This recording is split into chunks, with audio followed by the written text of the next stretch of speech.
Good evening, I'm Ronald Mag with Blackwood, and today we will be covering the basics of social engineering from Chris Pritchard's DEF CON 2021 talk that he had. Social engineering is something that we do every day, whether we know it or not, whether it's intentional or not, whether it's for mischievous reasons or just regular reasons at all. We do it every day. So we're going to be looking at some of the things that he went over and then share some of my personal experiences. Because, like I said, apparently we've been doing this our whole lives, and I've been doing this a lot unknowingly. Now that I know what it is, I'm able to sharpen my tools and be able to do it better. So one of the first things he talked about was your pretexting. Pretexting is going to be the biggest part of this because without knowing what you're doing or where you're going, you're not going to be able to do it. You can't just walk in and be unsure about yourself and not know anything about. I came here to fix the computers, and you know nothing about computers, right? It has to be something that you are knowledgeable of, something that's not going to get too many questions asked, honestly. So being brief and to the point, not giving much time or room for additional questions is going to be the best way to go. If you come in there with some long, drawn out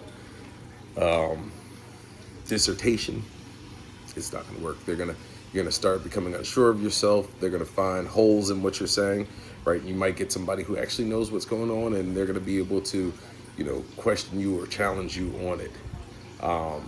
So have a basic understanding of what you're coming to do, and a brief synopsis, short and sweet. Keep it simple. We learned about that in our readings earlier. Just keep it simple, leaves less room for error. And go with something you're able to speak knowledgeably about.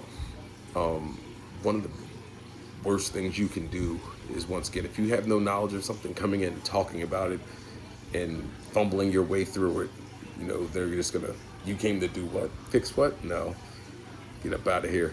So make sure you're knowledgeable in what you're doing. And once again, I don't know if I said this or not, this is going to be the things that he went over, but also ways to prevent it. So it's going to be kind of a back and forth. This is what to do and this is what to look for, type of thing. So the other part he talked about is dressing the part. So depending on where you are, the dress is going to kind of be important. If you're in an office setting, you make sure you wear a suit and tie or khakis and a polo, something like that. If you're coming to do some type of IT work, if you're coming to do some HVAC work or mechanical work, then be in appropriate uniform and have the appropriate tools with you. And then looking at how the employees there work or what they wear. So if they're wearing certain type of lanyards that have some type of identification, seeing if you can, one of the easiest things to do is go online. Type in the name of the company and type in lanyard. A lot of times people sell those things or they have them just up for sale. So it's easy to get those things. Or if they don't have them, you can make them yourself. For imprint, for certain, go in there and make whatever you want, whatever company logo you want, and you can make it to match theirs. So you have something to go off of to allow you access to it. And having the right equipment, right? Doesn't have to have things in it, but a toolbox. If you're coming to work on something that requires tools, or some laptop gear or gear with a laptop, things that would generally be used to work on network stuff or equipment stuff. So we're going to go over a couple different types of ways to actually gain access to these places. One of the first things you want to do is, before you go anywhere, it's kind of like the pretexting. You want to look at the area, go and scout the area, make sure that you know entry points, exit points, where people are stationed. If it's something that's secure, guards, knowing what the shift rotation is, knowing where there might be a weak point in the area that you might be able to gain access to without having to try it too hard.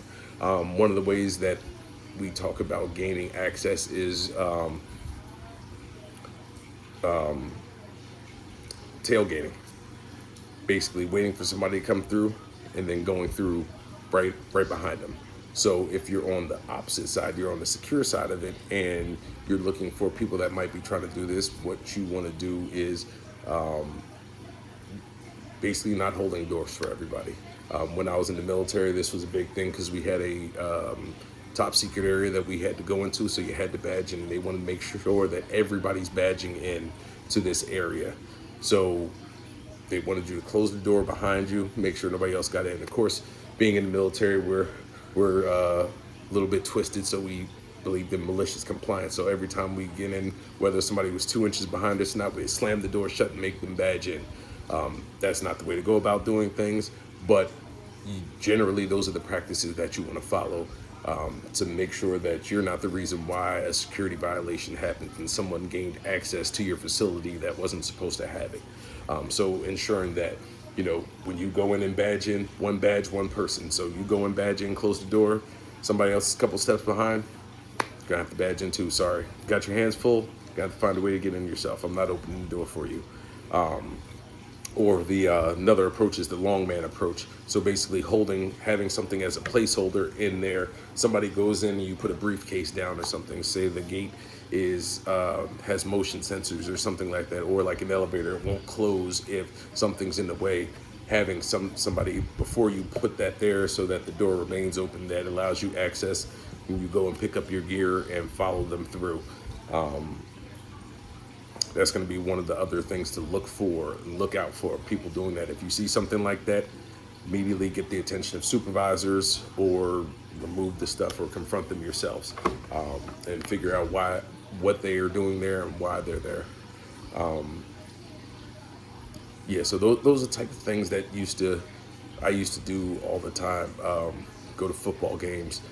My thing was always, if you act like you're supposed to be there, then no one ever questions what you're doing. I've gotten into several places that I wasn't supposed to be at.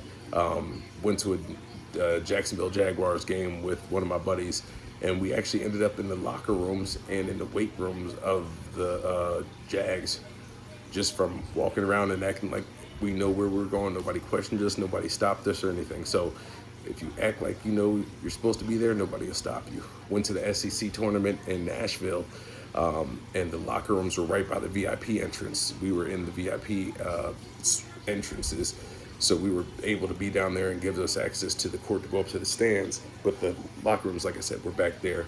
I walked right through and walked through the locker rooms and walked up to everybody, and the only reason why I got turned around was because, like I said earlier, if you act like you're supposed to be there, nobody questions you. I got to a place where I didn't know where I was and had a slight, and then somebody saw me and said, "Are you supposed to be back here?" No, I just got lost. I'll just go back to wherever I came from.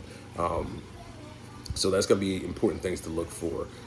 People just wandering. If you haven't seen them before, they don't have proper credentials, stop, ask the questions, get somebody out there to assess the situation. But one of the things you want to do if you are trying to gain access to places, once you get inside, now you're inside, the hard part is done. Now you have to get to where you're going. You want to build rapport with people.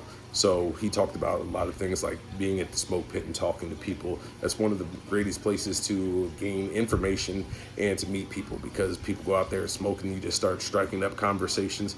It's the best way. Or if they have a receptionist or something like that, janitor or maintenance person, talking to them briefly about general conversation, building up, that rapport with them.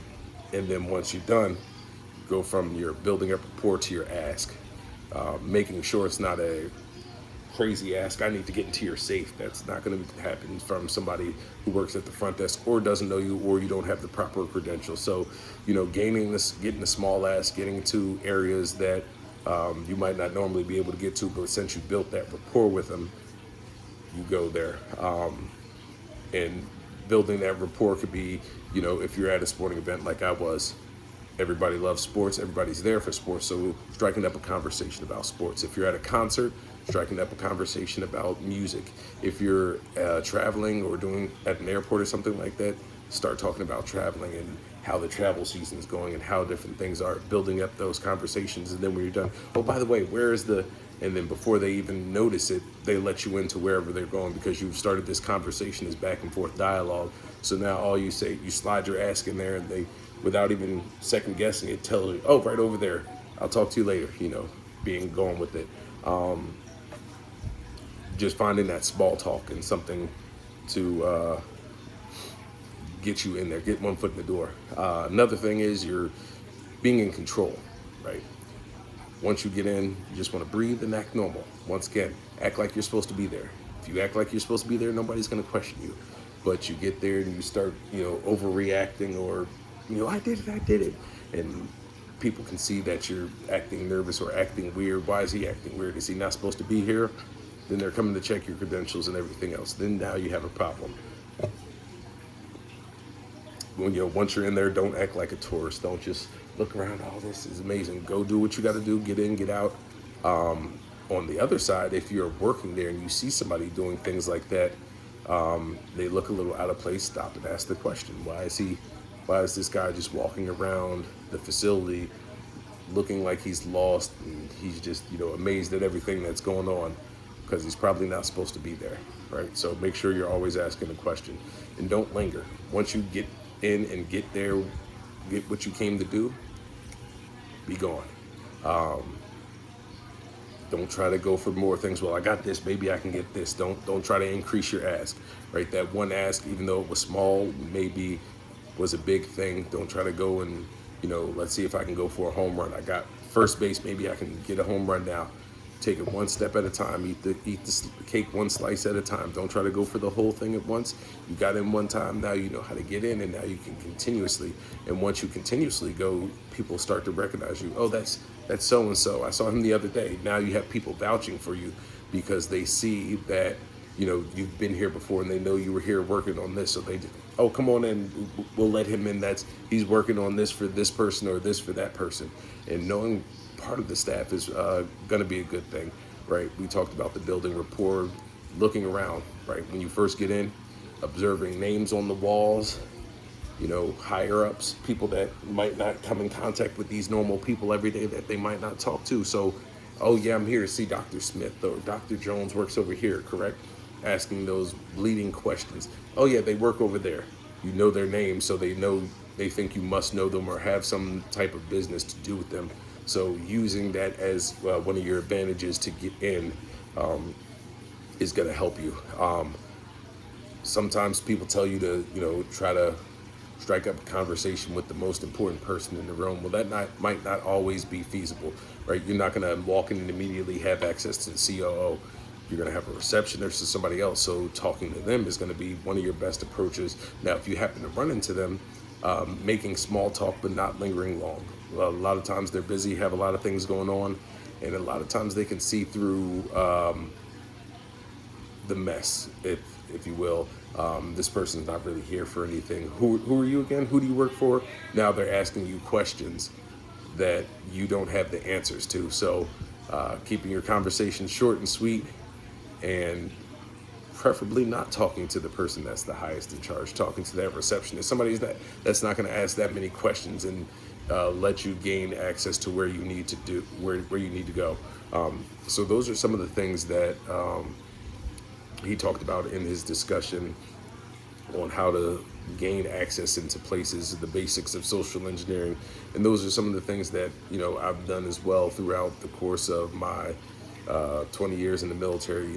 I was on submarines, so we used a lot of open source intelligence. So that's part of your pre-texting, knowing what you're getting into before you go into there, seeing them, looking at social media, looking at things like that. So then when you get to the place where you're supposed to go, you can already have an idea of what you need to talk about or what things they like to talk about. So you have that. There's no awkward silence or anything else like that. You're able to break the ice quickly and get in, get what you need, and get out. And so like I said, that's the basics of social engineering. I hope this was helpful, and I thank you for your time.